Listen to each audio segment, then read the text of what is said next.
Times had been hard since the baby arrived. The birth had traumatised them both. But the truth would devastate them.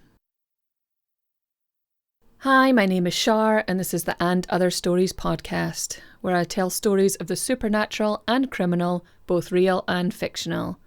Works of fiction written by me.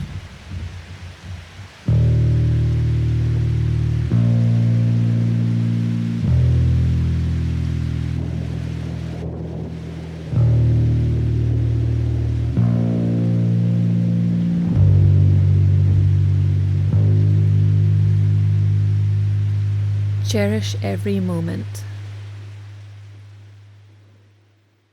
I sit with my head in my hands listening to him cry. It's been weeks since I slept. It seems like he needs me every single second of every day and night, and I can't take it anymore. Cherish these moments, they say. Right now it's hard to even keep from crying.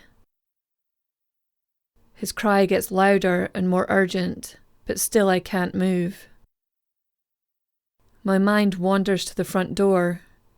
I could just run. But something stops me.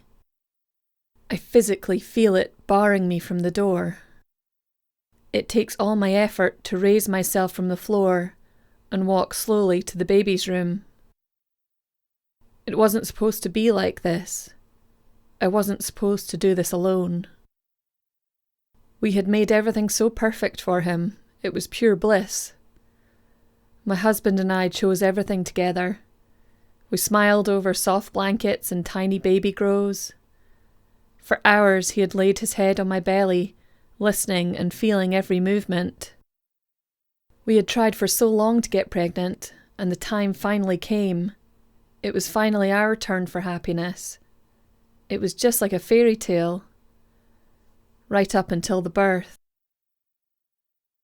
I'd been carefully folding up all the freshly laundered, sweet-smelling clothes, lovingly organising them in his little wardrobe, when I suddenly felt the worst pain I've ever had, deep inside me. I fell to the ground and glanced at the cream carpet of the nursery. A pool of blood was quickly growing, seeping into the fibres, tainting my perfect setting. I screamed to my husband, and as he came running, my vision swam. His voice came in and out, telling me about an ambulance. Flashes of a mask over my face, blue lights circling overhead. I was rushing through a tunnel of lights when everything suddenly stopped. I felt a ripping, a tearing of my abdomen, something being wrenched from my body. The pain was indescribable. But I couldn't make a sound. Everything was so quiet. I couldn't move. I felt my husband's hand squeezing mine tightly. And then darkness. My husband had been quiet on the way home with the baby. He had been traumatised, I understood that, but he didn't say a word to me. He focused on the road ahead, his face like stone.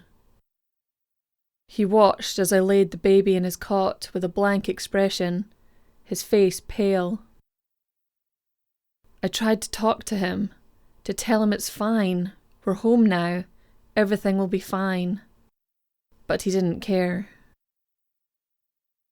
He has been like that for weeks now.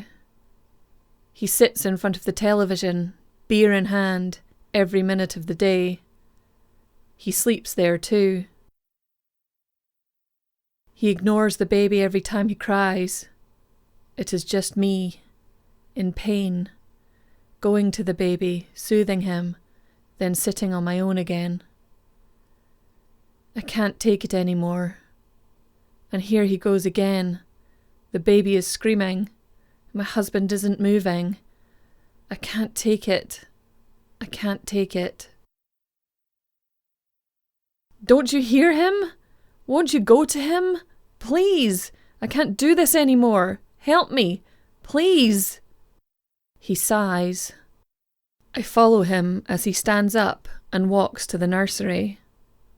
He just stands there. One tear starts to fall onto his cheek. He turns around again to go back to his usual place. He stares right through me.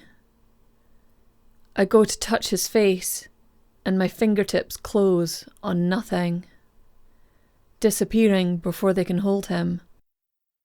He brushes through me like a winter breeze and walks to a picture of me on the shelf, smiling, holding my swollen belly. I miss you.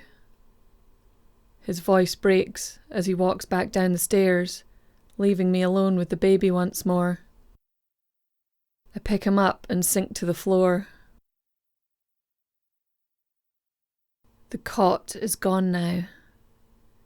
He cleared it all out finally. I just stay in the nursery, just me and my son, holding him, alone.